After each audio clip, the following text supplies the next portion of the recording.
Yes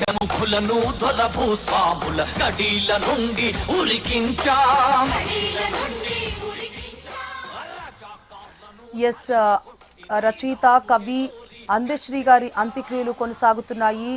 Telangana రాష్ట్ర ముఖ్యమంత్రి రేవంత్ రెడ్డి కూడా ఆయన అంత్యక్రియల్లో పాల్గొన్నారు. అధికార లాంఛనాలతో, ప్రభుత్వ అధికార లాంఛనాలతో అందశ్రీ గారి అంత్యక్రియలు ప్రస్తుతం కొనసాగుతున్నాయి. ఇప్పుడు మనం ఆ లైవ్ చూస్తున్నాము.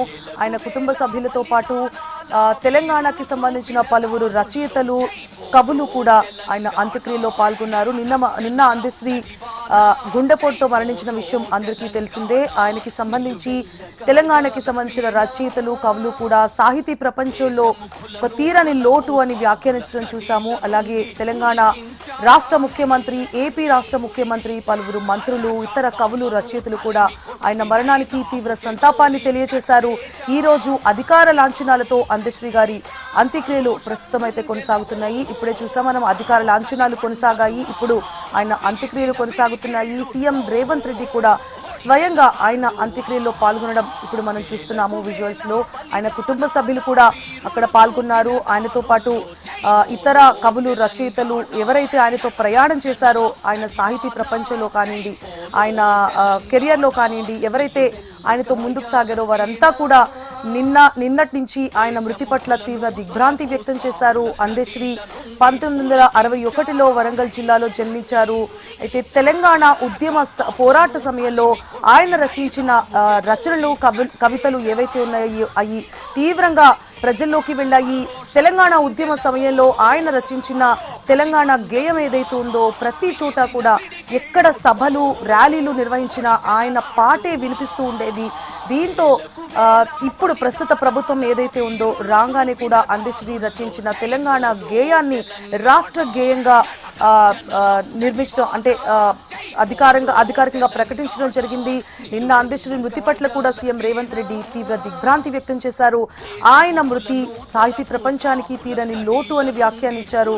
అలాగే కవులు, రచయితలు కూడా, అంటే ఆయన పాఠశాలకు వెళ్ళి చదువుకున్నది లేదు, అయినప్పటికీ ఆయనకి కాకతీయ యూనివర్సిటీ నుంచి ఆయనకి డాక్టరేట్ కూడా పొందారు. అంటే చూసుకోవచ్చు ఆయనకి సాహిత్యం పట్ల ఎంతటి పట్టు ఉందో, ఎంతటి ఇష్టం ఉందో. ఆ ఇష్టంతోనే, ఆ పట్టుతోనే ఆయన ఇప్పుడు తెలంగాణ రాష్ట్ర గీతంగా పిలువబడుతున్న ఈ గీతాన్ని కూడా ఆయనే రచించడం జరిగింది. అంటే ఎంత తీవ్రంగా ఆయన ఉద్యమంలో పాల్గొన్నారనేది మనకి క్లియర్గా కనిపిస్తుంది వస్తుంది.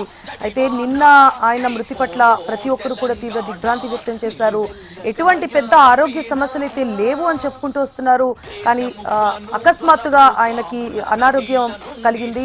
కుమారులు ఆయనని వెంటనే ఆసుపత్రికి తరలించారు. కాసేపటికి ఆయన మృతి చెందినట్లు తెలిసింది.